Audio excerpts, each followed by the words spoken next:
Thank you so much, बहुत बहुत शुक्रिया पूरी टीम का, आपका भी। ऐसे कन्वर्सेशंस में ही बहुत सारी ऐसी चीजें निकलती है जहाँ पे मैनिफेस्टेशंस वैसे ही हो जाएंगे। राइट।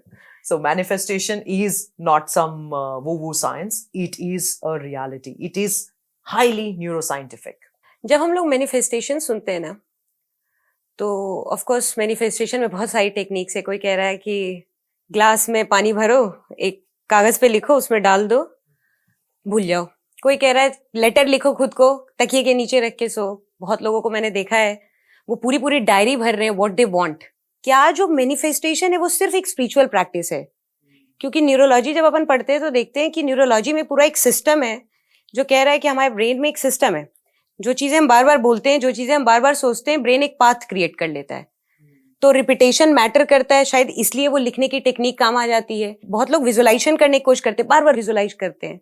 तो व्हाट इज मैनिफेस्टेशन न्यूरोलॉजी के अकॉर्डिंग? जब हम मैनिफेस्टेशन कर रहे होते हैं, what happens here? Beautiful question जूही।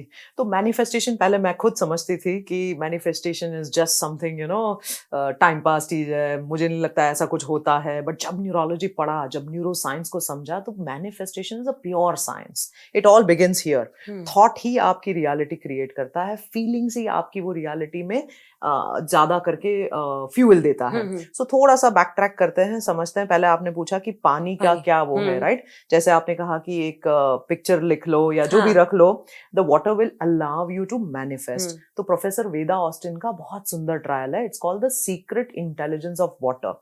अब बाहर भी पानी है, अंदर क्या है? मेरे बॉडी में 70% is water. In my brain also 70% is water. What Professor Veda Austin did was, she took petri dish, थोड़ी छोटी सी डिश ली, उसमें पानी रखा, उसके नीचे पेपर रखा। उस पेपर में अलग अलग चित्र थे। किसी में नंबर 4 था, किसी में एक अफ्रीकन वुमन थी, कोई एक में पीकॉक था। उसने वहां पे रख के माइक्रो फ्रीज किया इस पूरे पानी को, और उसके बाद इलेक्ट्रॉन माइक्रोस्कोप में उसको देखा। To the surprise, quick freeze, कुछ जो भी उनका प्रोसीजर था वो करा, और वो फ्रीज को जब उन्होंने माइक्रोस्कोप में देखा तो वो नंबर 4 बकायदा उसमें दिख रहा था, पानी के क्रिस्टल्स में। वो जो पीकॉक था वो उस पानी के क्रिस्टल में दिख रहा था। नाउ शी वाज शॉक्ड कि अरे, मैंने तो खाली पानी नीचे, चित्र नीचे रखा था, वो पानी में कैसे आ गया? So water has that ability to take in. अब वो क्रिस्टल्स जो होते हैं ना, हम जो पानी पीते हैं, अभी हम बात कर रहे थे, वो बिल्कुल डेड वाटर है। It is not charged water. It is not a water which has energy. तो हमारी अंदर की जो वाटर है ना, वो एनर्जी है। और इमोटो का जो एक्सपेरिमेंट था वो तो बड़ा ही पॉपुलर है। You talk to the water. Yes. If I say I love you, you are so good, अच्छा है, and then I drink it, which means I'm taking in those qualities. Because उन्होंने जब उस पानी को माइक्रोस्कोप में देखा तो crystals were beautiful. पूरा ज्योमेट्री अच्छा हो गया था, which means what? The water was listening. The water was listening. The water is capturing the image. तो क्या हमारा इतना बड़ा 70% of water image नहीं ले रहा है? So जो हम बोलते हैं, जो हम सोचते हैं, जो subliminal messaging हमें मिल रहा है, that plays a very important role. तो visualization के एक basic principle का जो start principle है, be clear on what you want. जैसे आपने कहा ना, लिखते जाते हैं हम, ज्यादा नहीं करना, you can't overwhelm the brain. First thing is become clear of what you want. For example, if you ask me, मैंने Limitless Brain Lab चालू किया था कि 10 मिलियन लोगों की लाइफ को हम हेल्थ, वेल्थ एंड हैप्पीनेस में कन्वर्ट करेंगे। Very clear, that's it. अब मेरी ऑफिस में आप आओगे तो सबलिमिनली यही इमेजेस होगी कि सारे हैप्पी है, the best brain is working, limitless professionals है। तो वो सबलिमिनली मुझे वो मैसेजेस दे रहा है। सबलिमिनल की बात कर रहे हैं तो एक बड़ा इंटरेस्टिंग स्टैटिस्टिक्स बताती हूँ। रात में हम सब क्या करते हैं? Doom scrolling, right? इंस्टाग्राम की रील चलती है, बस करते जाते हैं। शॉपिंग जो है ना, माइंडलेस शॉपिंग, रात को 9 बजे से लेके 1 बजे तक होती है, because that is the time when I am engaged, there is only a single brain wave which is firing. उस टाइम पे मुझे बर्गर का एड आ गया, मैं बर्गर को वो करूंगी। The entire advertising world runs only on this subliminal messaging कि subconsciously I'm engaged, I'm not processing anything, जो आ रहा है वो सीधा मेरे ब्रेन में जा रहा है। It's literally like a doorway into that. तो मैंने images डाल दी। अब लोग क्या करते हैं, जो मैनिफेस्टेशन में एक, मैं बोलूंगी कि एरर करते हैं या मिस्टेक करते हैं, बस अब मैंने बोर्ड पे तो लगा दिया और मुझे लग गया सारा मैनिफेस्ट हो जाएगा। वो डाउट से बाहर नहीं निकलते हैं। Right. If I, let's say, wanted a lab with XYZ things and 10 million people, now every day I sit and I say, Shweta, लेकिन वो तुमसे होगा नहीं, हाँ? Shweta, I don't think so, you are capable. So self-doubt, I don't think so I can make it happen, और कभी कभी कर लेते हैं तो भी impostor syndrome, right. That is also very important thing, right? तो ये जो फीलिंग है ना, उस फीलिंग को हमें चेंज करना है। तो एक एथलीट का स्टडी हुआ था, बहुत सुंदर स्टडी है, and Michael Phelps who got the most gold medals, and any Olympic athlete, सबके पास अच्छी स्किल होती है, right. They get the best of the training, उनके गियर्स भी सबसे टॉप होते हैं, फिर कुछ चंद लोग ही क्यों वो गोल्ड मेडल पाते हैं। तो उन्होंने कहा कि हम सर्वे करते हैं कि ऐसा क्या खास है उनमें जो वो दे कैन अचीव और बाकी के लोग नहीं अचीव करते हैं। बहुत सुंदर जानकारी मिली साइंटिस्ट को, जो विजुअलाइज करते थे फील करके कि yes I will make it there, feel करके, and they will repeatedly, as you mention ना, कि repeat repeat repeat repeat feeling के साथ, those were the ones who were able to achieve. अब मैं जब फीलिंग करती हूँ कि I can make it happen, तो मैं फिजियोलॉजी को चेंज कर रही हूँ, मैं पूरे मेरे इंटरनल केमिकल्स को चेंज कर रही हूँ, मैं हार्ट से ब्रेन में सिग्नल भेज रही हूँ कि बी काम, yes you can make it happen, don't worry, you can do it. तो अब मैं रिवर्स सिग्नल और ऊपर से नीचे, नीचे से ऊपर दोनों सिग्नल दे रही हूँ। तो ब्रेन को ये समझ में नहीं आता है कि what is visualise with the feelings versus what is really happening. The brain cannot differentiate between the two. एक सुंदर स्टडी मेरे दिमाग में आ रहा है, एक पियानो ग्रुप, प्लेइंग ग्रुप था। एक ग्रुप को उन्होंने फिजिकल पियानो दिया और एक ग्रुप बस बैठ के विजुअलाइज कर रहा था कि ये कीज प्ले हो रहे हैं। 5 दिन बाद उनके ब्रेन के स्टडी को स्कैन किया गया। Both of them had the exact same brain growth, exact same. फिर एक और study, I think it was done if I'm not wrong in Washington University, they asked the person to move the finger, कि आप करो, और finger की strength को major किया गया। और एक ग्रुप को बोला बस imagine the finger which is moving, imagine the finger which is moving. दोनों की स्ट्रेंथ कंपैरेबल निकली, which means if you visualize with that intensity, with the feeling, you are changing the physiology. तो अब आपकी physiology change हो गई, आपका brain का वायरिंग चेंज हो गया, आपकी सेल्फ डाउट कैपेबिलिटी में कन्वर्ट हो गई, अपॉर्चुनिटीज जो आपको पहले दिख नहीं रही थी अब वही अपॉर्चुनिटी दिखने लगी। So manifestation is not something that ऊपर से कुछ आएगा, यूनिवर्स सडनली विल, अपॉर्चुनिटीज पे आप अवेयर ज्यादा होंगे, उस अपॉर्चुनिटीज को अब आप कैप्चर अच्छे से करोगे, अब बिना सेल्फ डाउट के आप कॉन्फिडेंस से काम करने लगोगे, and that's how your work will start to happen.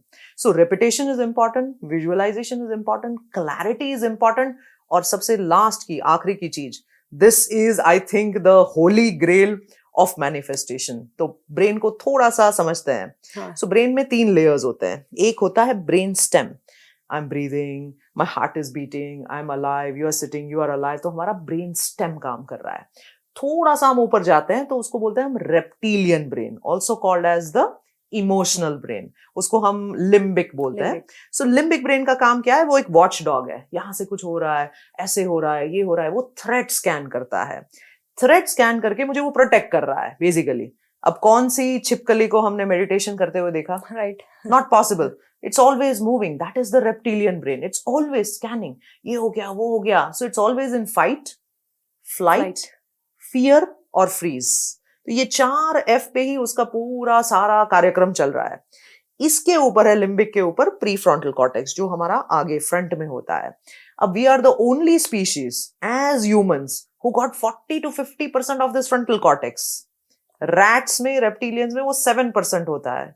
But सोचने की बात है, we humans still behave as rats. Right, with this 40% of the pre frontal cortex we are not using it. तो ये क्या करता है? ये हमारे फियर को कंट्रोल करता है, ये हमें इनसाइट देता है, ये हमें क्लैरिटी देता है, ये हमें एग्जीक्यूशन का पावर देता है, ये हमारी पूरी फिजियोलॉजी को कंट्रोल करता है, ये स्ट्रेस मॉड्यूलेट करता है। तो इसके बहुत सारे काम हैं। ये विवेक करता है, सबसे इंपॉर्टेंट चीज, to decide, because life finally between the birth and the death, between B and D is what? C. Choice. That Yes. choice is everything, right? तो ये वो चॉइस करने की वो करता है। तो अब हम क्या करते हैं, हमारी मोस्ट लोगों की जिंदगी, और हम ये ब्रेन स्कैन जब करते हैं तो हम ये दिखाते हैं। अब तो हमने इंट्रोड्यूस कर दिया है, हर कोई कर सकता है। Now we have introduced a version where anybody can do their brain scans, you know. 22 channel का EEG करो, जैसे मैं बता सकती हूँ, अच्छा जूही के ब्रेन में ना ये प्री फ्रंटल कॉर्टेक्स ऐसे काम कर रहा है, इतना लिम्बिक सिस्टम है, because awareness, that is the key. अब मेरा अगर लिम्बिक पूरा time fight flight freeze mode में है तो क्या होगा?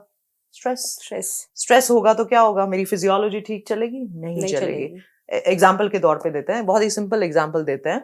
अगर मुझे पार्टी में जाना है 15 दिन के बाद, और आज ही मैं पार्टी ड्रेस पहन के बैठ जाऊं जी, तो क्या होगा? I will be dead. I'll be Right. exhausted. Right. And that is what we do every single day. Flight में जा रही हूँ फॉर एग्जाम्पल मैं, और ऊपर केबिन में लगेज आप डाल सकते हो, लेकिन नहीं जी, मैं कहूंगी मैं केबिन लगेज यहीं पे ऐसे सर पे लेके बैठूंगी, क्या होगा? That is exactly what the limbic brain is doing right now. Every time threat, scan, stress, threat, scan, stress, इसी में चल रहा है लिम्बिक का ये। तो हमारा मैनिफेस्टेशन का प्रिंसिपल क्या है कि भाई प्री फ्रंटल कॉर्टेक्स को बनाओ, make your prefrontal cortex strong so you'll remain steady, you'll be able to execute, feel from the inside, visualize, keep your, अब सराउंडिंग भी तो वही रखना है ना। अब आप मान लो दोस्त है आपके, आपने तो जी बड़ा विजुअलाइज कर लिया, आपकी फीलिंग ये है, आके बोलेगा तुझसे कुछ नहीं होगा, Right. what will happen? So the people who are around you also play a very important role. डनबार करके एक साइंटिस्ट था, बहुत सुंदर उसने पूरा बनाया था। इनफैक्ट कोई कोई ऑफिसेस भी आज डनबार के प्रिंसिपल पे बनी है। डनबार ने कहा, उन्होंने चिंपांजीज में स्टडी किया था, एंड दे स्टडीड दैट मेरी कोग्निटिव पोटेंशियल, मेरी सोचने की क्षमता, वो कहाँ से आती है। तो वो बोलते हैं जो मैक्सिमम 5 लोग आपकी लाइफ में होते हैं वो आपको इन्फ्लुएंस करते हैं। It's called the magic number 5। उसके बाद आउटर सर्कल आता है 10, उसके बाद आउटर सर्कल आता है 15, 25, मैक्सिमम हमारी लाइफ में 150 लोग तक हम जाते हैं, एवरेज ह्यूमन। सो ये 5 लोग जो है ना वो बहुत इंपॉर्टेंट है, वो मेरी ब्रेन के वायरिंग के एक्चुअल पिलर्स है। But we don't trust. We don't trust So where is that anybody. coming from? Limbic brain. Limbic brain. That Limbic brain. lack of trust is coming Yeah. from the limbic brain. हमेशा से अगर मैं fearful रहेंगी, हमेशा से ये करूंगी, the moment I step out of my this limbic this ना, पूरी एक दुनिया खुल जाती है, पूरा एक अलग तरीके की फिजियोलॉजी आपकी वायर हो जाती है, लेकिन हम उसी में रहते हैं। तो पहला काम क्या है हमारा? ऐसे पॉडकास्ट सुन के अवेयर बनो Right. कि व्हाट स्टेट आई एम इन। और दूसरा जो आप बात कर रहे हो आपके उससे, तो एक होता है सोचना, थिंकिंग, एक होता है बोलना, टॉकिंग, एक होता है फीलिंग, और एक होता है करना। अगर इन सारी चीजों में कोहेरेंस हम नहीं लाएंगे, जो आज भी हम साइंस बात करती है हार्ट ब्रेन Right. कोहेरेंस, तो हार्ट ब्रेन कोहेरेंस क्या है? हार्ट ब्रेन कोहेरेंस कि जो मैंने सोचा वही मैंने फील किया और वही मैंने करा।